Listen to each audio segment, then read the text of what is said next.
Et hop, c'est parti.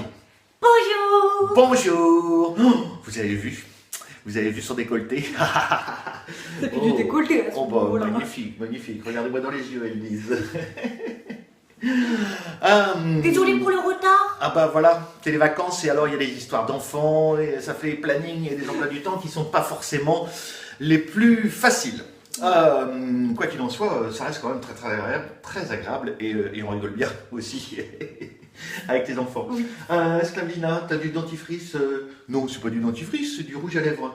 Allez, fais-moi ton beau sourire. Voilà. Yep.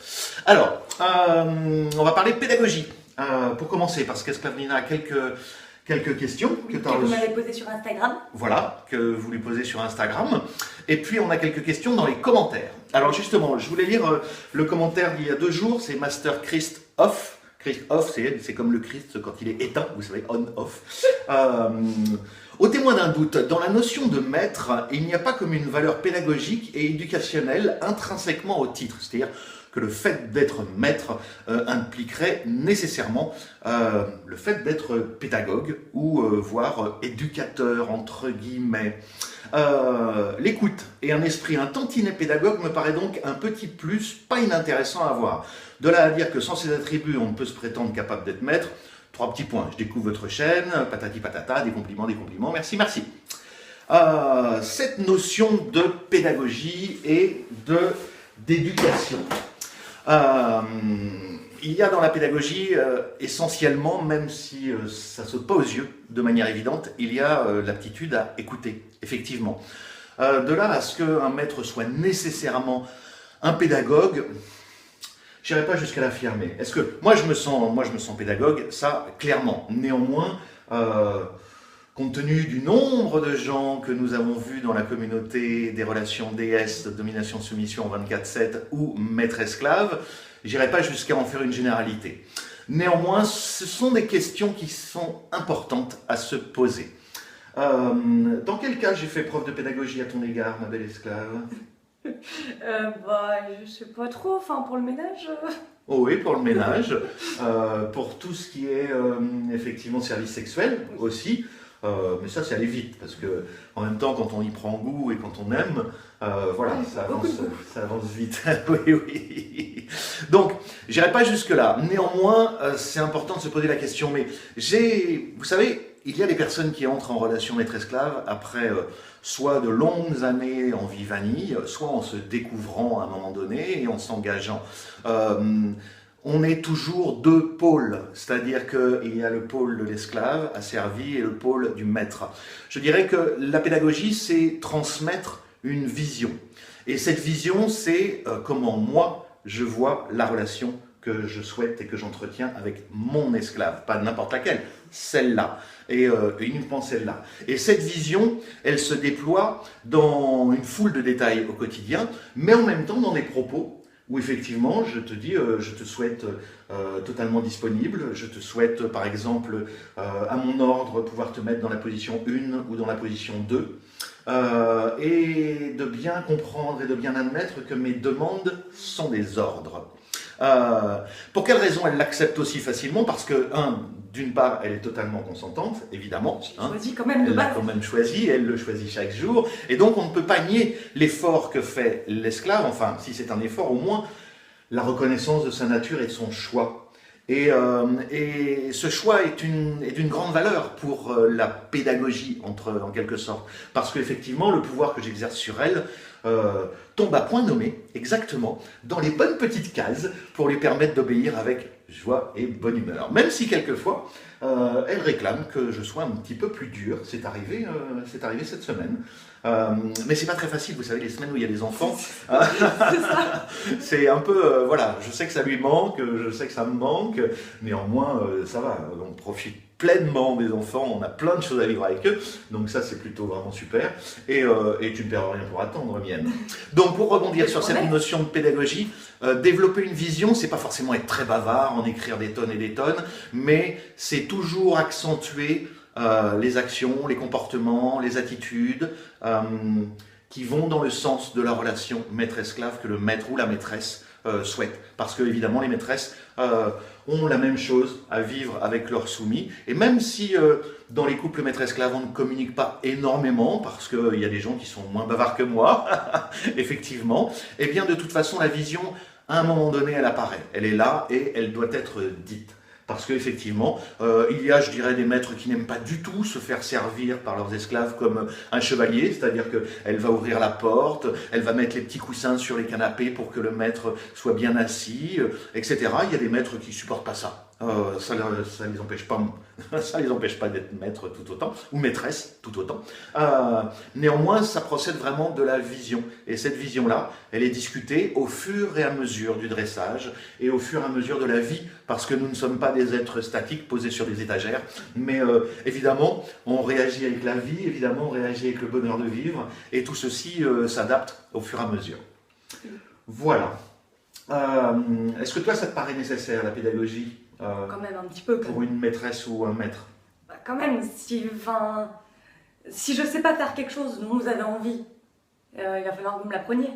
Oui, absolument. Et c'est pas... Absolument.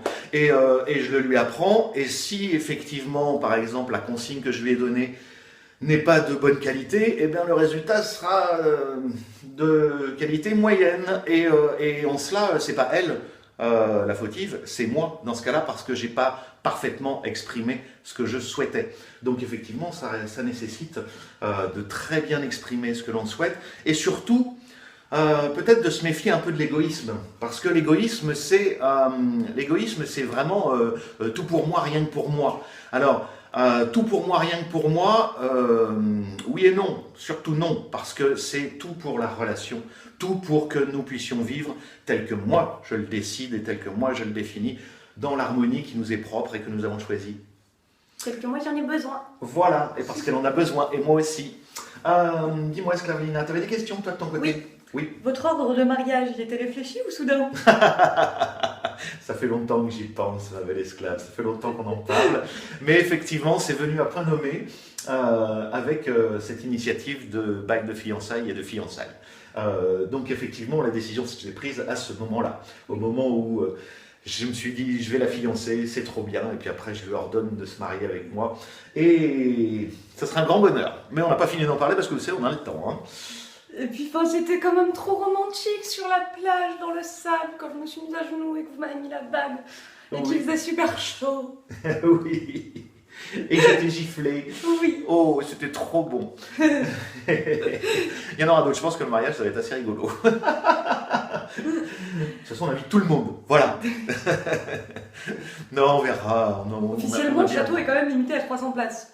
Voilà. Et officiellement, on a quand même déjà plus de 1000 abonnés. Voilà. Donc, non, mais on aura bien le temps d'en parler d'ici là. Ne vous inquiétez pas. Il n'y a pas de problème, il n'y a que des solutions. Ouais. Hein, c'est clairement.